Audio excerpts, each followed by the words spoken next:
Hello everyone, Alex RC Freak coming at you with another video on the center differential on the Arrma infraction. So just so you know, this is right out of the box, and I don't know how well you can see that. Let's see if I can come around this way for you. And this light is just, I'm not liking this LED crap. I really am not liking it, because then it just causes too much dang glare. But they got the hole off on this wrong. Oh, see how you can see it? When they first did it out of the box, they did the hole wrong. They didn't have it lined up. Kind of all along that hole there. Doesn't look like it really caused any damage. But yeah, not really happy about that, but it doesn't matter because I'm locking it up anyway. So what I will do now is the drive cup, this shim goes on one of the drive cups. Bam. Just like that. Take this seal. Oops. Drop your hand in this green slime. Rub your fingers. Just take that seal, rub it in that green slime, and just do that. I might have to get a normal light bulb for this. I really cannot honestly stand that LED one. I mean, I don't like it. Something about it, it just bothers me. I like them for the room lights though. They work pretty slick. Better than those crappy halogen ones, you know. But I don't know, I think those halogen ones work better for like more of a traditional lighting. Because these are those ultra white daytime, or they're the daytime LED ones that you get from Walmart or whatever. But yeah, I'm not too big a fan for at least video purposes, you know. So after you do that, you get it seated, stick the washer, get the washer, if you can get it in there. I'm just not having a good night tonight with luck, you know what I'm saying? So you get it in there, stick it down, press it down, grab a gear, pop the gear back out, because you need to put your pin in. Like I say, I have a little bit of a headache, you know what I'm saying? Oh, you guys can't even see that. And let me see if I can get you guys a view of that. Just want to grab your pin, stick the pin through, just like so, just stick it through. That's how you want to do it right here. So, this damn light. But please bear with me with the light. I'll get that fixed. Just, yeah, give me a minute here. Just haven't had time to deal with it. Oh, and then you realize the first thing you should have did is put a bearing on it. So I'm getting ahead of myself, guys. Like I say, it just goes to show how human I am, you know. I didn't put a bearing on there. First thing to do, put the bearings on, because it's easier to do. It's easy to do that. I mean, a lot of people say that it's not, but it is very, very easy to do that, as you can tell. So like I say, my videos are real, y'all. I don't do this fake edited out crap. Let's give you real world realness. Okay, so once you get the seal and everything correctly, put the pin in. This time for sure. Put the pin in. Now, the reason, this is a perfect example. So check this out. There's supposed to be one washer on every spider gear. So these are the spider gears. So on every one of these gears right here, there's supposed to be one of these little washers right here. So check this out. There's one, there's two, there's three, there's four. So you only need four, mind you. I had an extra one. That's five. There's literally, you can count them right there on camera if you want, if you don't believe me. There's literally 5 washers there. So this differential was made wrong. It was over shimmed, and that would probably explain why it felt kind of notchy, like really gritty, like you could feel each teeth. That's probably because one of the gears was shoved over too far into the other gear. Think about that. That's a reason why I take them apart out of the box. There's a reason why. It is really important. A lot of people say, oh, I'm wasting time or blah, blah, blah. You know, I feel like a lot of people that drive them out of the box, they really don't have the true experience. And honestly, I'm not kidding. The true experience of the RC, because 90% of the time, I seriously have yet on any brand, I don't care if it's, Team Associated, any RTR, I have yet to see one that actually has correctly filled differentials correctly out of the box and correctly bleeded shocks out of the box. I have yet to see that. So, I'm not trying to talk junk. I'm just being real with y'all. I have yet to see that. So I feel like because they're basically bone dry and the gears are just dry, spinning as fast as they can because there's nothing to really kind of, lube them or slow them down or anything, you're really not getting the full experience. When you do this and tune them up and stuff, fine tune them, they are amazing. They're blast. Amazing. So anyway, with that being said, I'll shut up. I'm going to leave a shim out because it's extra. We don't need it. So here's the trick I like to do. Now we're gonna be asking me, how are you gonna lock this? No, I'm not gonna be an idiot and use earplugs because that is the dumbest thing you can do to lock your differentials. I don't care what anyone says. I don't give a crap what any other person on YouTube says. Traxxas 20 million. Pack the differential with this stuff. Pack it, because this will still allow the differential to still function as it does. It's just going to be extremely stiff.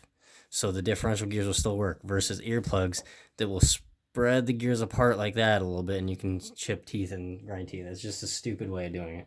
Whoever did that earplug thing needs to get slapped, as far as I'm concerned. So, with that being said, you just take a little screwdriver. That's what I do. Now, I just kind of scoop it up. Kind of get it all scooped up like this. I kind of work it around, work it out. Now, you could take it out like that if you want, towards a big clob. But you don't need that. So what I like to do is just kind of make a little like clump like that. Just take a little clump, stick it in there. Flatten it out though, like a quarter. You know what I'm saying? Flatten it out, stick it in there just like so. So take your fingers and really shove it down in the cracks and crevices. You know what I'm saying? Before you put your spider gears in, get all those air bubbles worked out of it. Okay, it is important. I'm serious. So this is how you lock it, and this will basically be a log diff. It'll give you the feeling like you have a log diff, which is a lot more responsive on throttle control if you like actually good throttle response. So that being done, next go build your differentials. So grab your cross pins, grab your other stuff here, grab this. So basically put your cross pins together like so, stick your gears on. Now this can be kind of tricky to hold them all while you're doing it, so I usually let the teeth kind of hold them by the teeth and just stick them on. Now it gets really tricky because you got all these washers and shims. I keep calling them washers, but they're shims. Their technical word is shims. Word of the day for me. So anyway, like I say, I got a migraine. Please bear with me. I'm doing this because I really, you guys mean everything to me. Like, you really do. And like I say, I'm trying to help, give,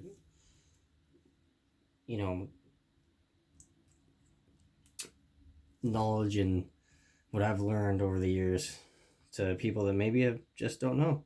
You know what I'm saying? So, yeah, this is the way I like to lock diffs. The more, in my opinion, the correct, safer way to do it. But, people are cheap. A lot of people are super fucking cheap, which is kind of irritating too, especially with this hobby. But, anyway.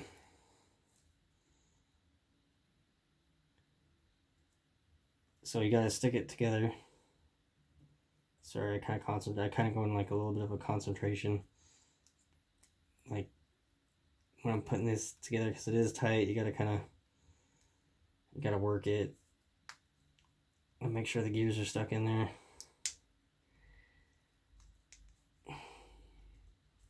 So when I do that, I literally shove it down. Now see, when I shove it down, if you notice, see that?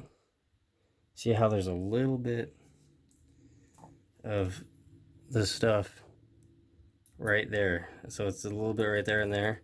It's kind of flush with these cross pins. See how these are flush with the case like they should be? They do have some slop in them. I don't like that, but you just want to make sure to really press that down, you know what I'm saying? So once you get that pressed down, you go to your thing. Make sure your screwdriver is clean. Make sure your fingertips are clean. As clean, like wash your hands before. If they're really grimy and you're touching this and you're putting this in your differential, don't do it. Wash your hands first, then put this in your differential. So I like to, I just kind of like to make it into like a quarter or a pancake, whatever you want to, a waffle. Almost like you're doing if you ever did a detailing on your clay bar, your car, almost like what you do with a clay bar. You'd flatten it out like this, and then you would, clay bar your car or whatever to get the, industrial fallout out. So anyway, you don't want to make it too big, so you can always fold it in itself if you wanted. But my fingers are just a little bit oily from the, differential fluid earlier. I just did on the front and rear diffs.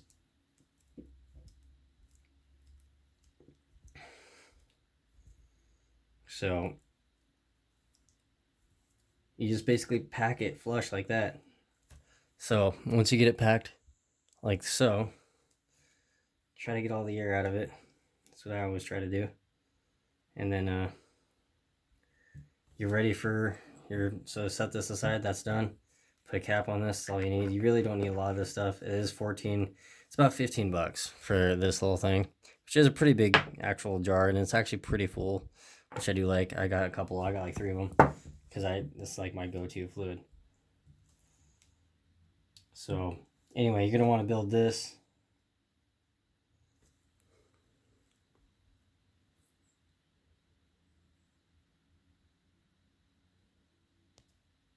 All right, sorry about that little weird cut. So you're gonna want to do that. You're gonna want to take some green slime, slap this thing in there, slide it around, just kind of press it in there. Clean off your hands, get all that oily crap off your hands. Now you can use a flat head to do it. Kind of press it in there.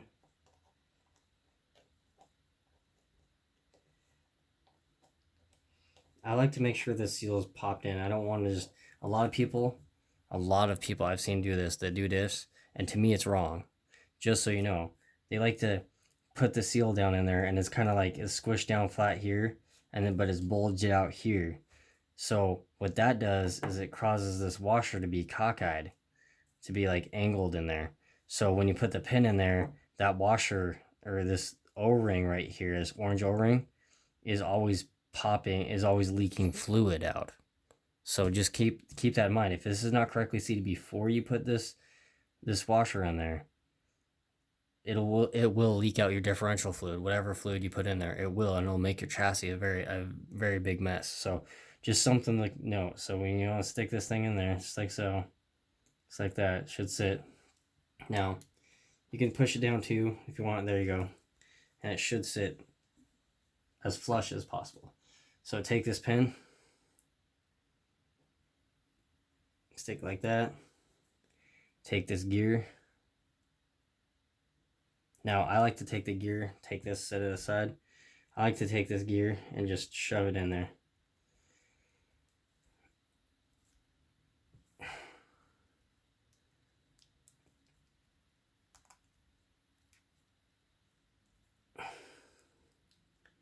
So when you do that, you can just take all this excess off just like that. That's what I like about this fluid, is you can just take it off like a wet noodle, slap it back in its thing.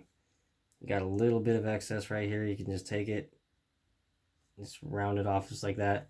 Now another thing I like to do is right inside here, you don't need it all in here. So you can just take a screwdriver, kind of pick some of it out. You don't have to get super picky, but just kind of, pick some of it out. Take a little smaller screwdriver and, just kind of try to get some of it out to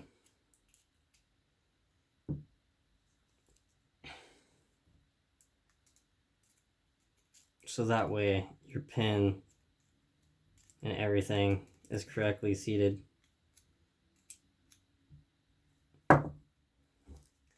That's what I do. And see, when you have this cleared out and then this pot cleared out, but this is packed in there, you know it's full. So make sure to put your gasket on.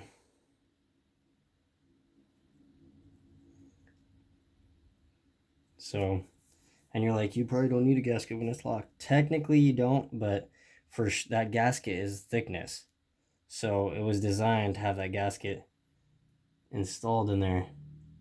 So I try to do my best to always put them back in. So basically, stick the gear on, start that screw just like so. Like I said, I will not bore you with me putting all these in. I personally recommend doing these by hand, just so that way you know that you can evenly tighten them. I like to kind of get them all started and then kind of work my way around. You know, crisscross pattern is the best way to do it, as far as I'm concerned.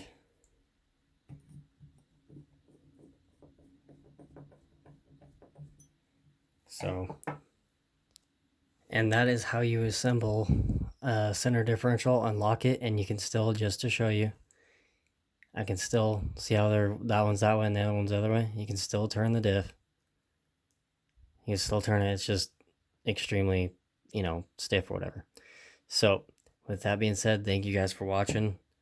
Alex RC Freak out. And you do not have to grease this gear. Do not grease this gear. Do not put any grease on it. Not necessary. But anyway, with that being said, Alex RC Freak out. Peace.